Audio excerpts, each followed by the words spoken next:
Happy New Year, Leo. The year your light goes supernova.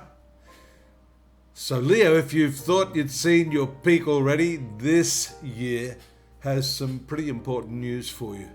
It's a year of creative power, a blossoming of your sense of self, and an ability to shine genuinely in alignment with your true gifts.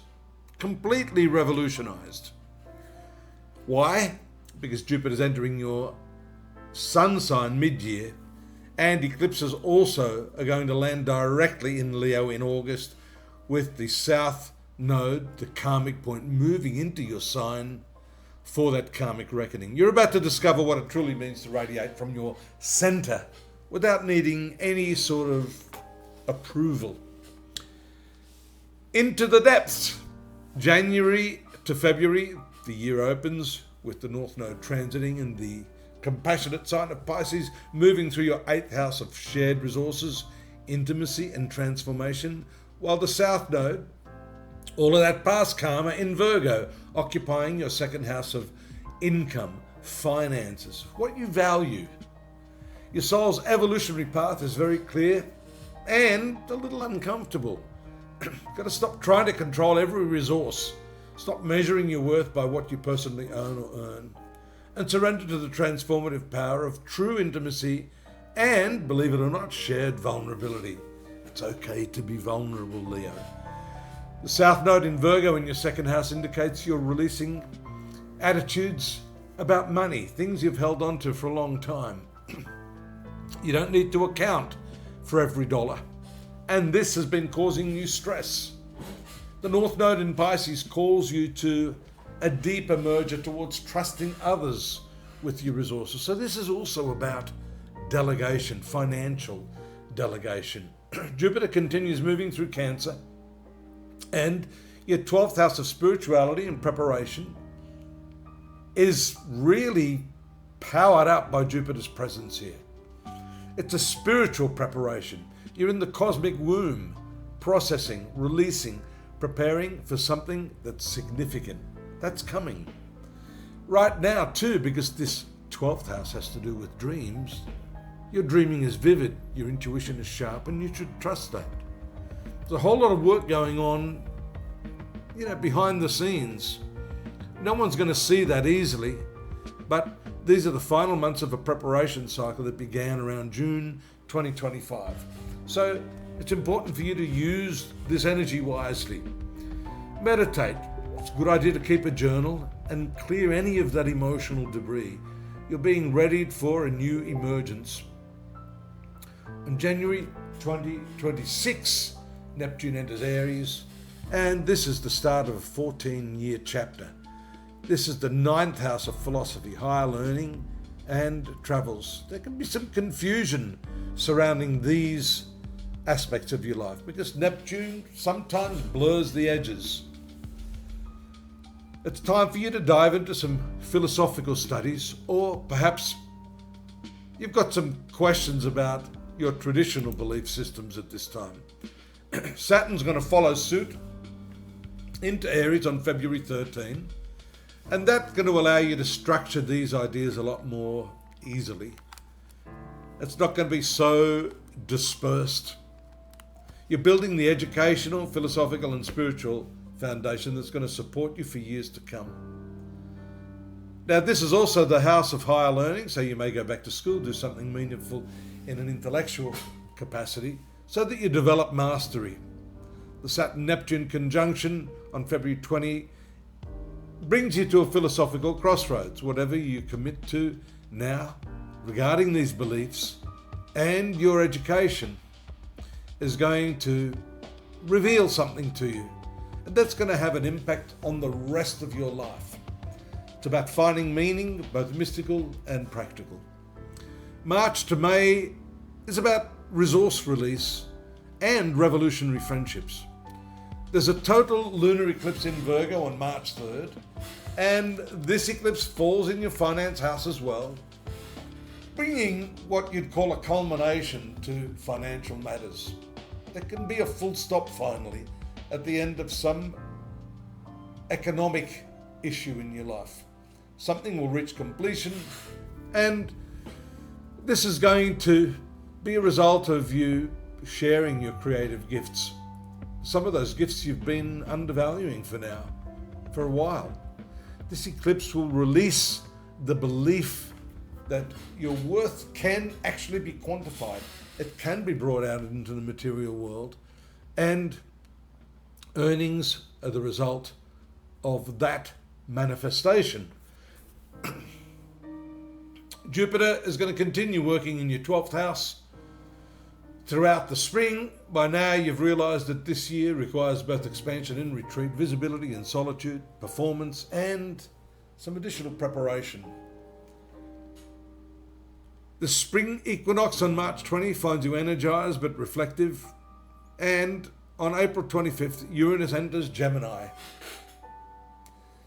This is the beginning of a 7-year revolution in your zone of friendships. What you strive for in life is going to be affected, and you may make some sudden changes at this time. Your future vision is going to undergo some radical shifts, and you'll probably be surprised at the direction you will take after this. In June to July, there's a grand entrance. Jupiter enters Leo. It's royal. That's on June 30th, and everything is going to shift. After a year of invisible inner work in Cancer, Jupiter now lands in your personal sun sign. It's going to stay there for about 12 months. So this is your time to expand, to shine. Talking about expanding, be careful of your diet. Many people having Jupiter transiting through their sun sign do expand physically. So opportunities will find you. People are drawn to your energy. And here's the thing. Just 2 days before Jupiter enters your sign on July 26th, the nodes also shift and everything gets a little more complex, but at the same time more interesting.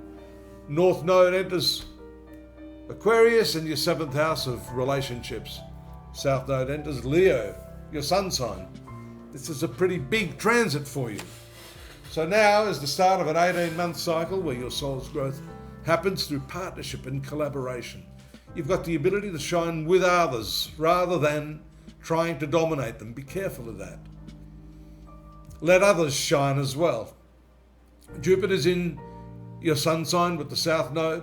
Creates a fascinating spiritual tension.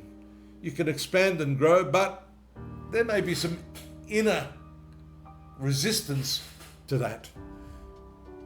It's asking you to become more of who you truly are within. Integrate that, and this will turn out to be radiance to the nth degree. This is performative brilliance on your part, Leo. The eclipse season erupts on August 12th, again in your sun sign. It's the first eclipse in the Leo Aquarius series, and that's intensely personal. New beginnings around your identity, your physical body, your well-being emerge now. And with South Node also in Leo, this eclipse is also about initiation as well as release. You're being asked to transcend yourself and to move into a new you. This is a period of creativity, and that's going to be followed up by the partial lunar eclipse in Pisces on August 28th. This falls in your 8th house, and that has to do with some closure surrounding intimacy and money, loans, banking, investments, these sorts of things. There's some power dynamics in relationship, and your shared finances are under scrutiny.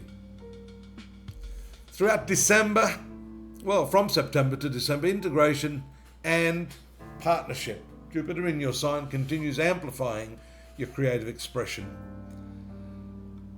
It's going to allow you to shine and to make some headway, especially in your professional life as well. The confidence you need is being mustered now. Don't forget, Uranus in Gemini revolutionizes your friendships, but it also calls you to seek other people outside your normal ilk. This is where the opportunities will be for you, and they may come suddenly. Saturn and Neptune in your 9th house will continue to expand your consciousness, and there could be some final manifestation of a journey, a trip, or some acquisition of knowledge that has been brewing for some time. Pluto is going to be grinding you in Aquarius. That's through your 7th house all year. That also is relationships. This transforms your partnerships and helps you connect with your loved one at the very deepest levels. But that means you have to outgrow those old patterns of relating and find a new sweet spot for the two of you. The ultimate message for you, Leo, is preparation for a massive identity transformation. The first half of the year pushes you towards intimacy and shared resources while releasing financial burdens. Your challenge is learning to shine authentically rather than putting on a performance for everyone. That eclipse in August is your cosmic mirror. By the year's end, you'll understand that true leadership isn't about being the focal point, the leading role or star. It's about helping others to discover their own light.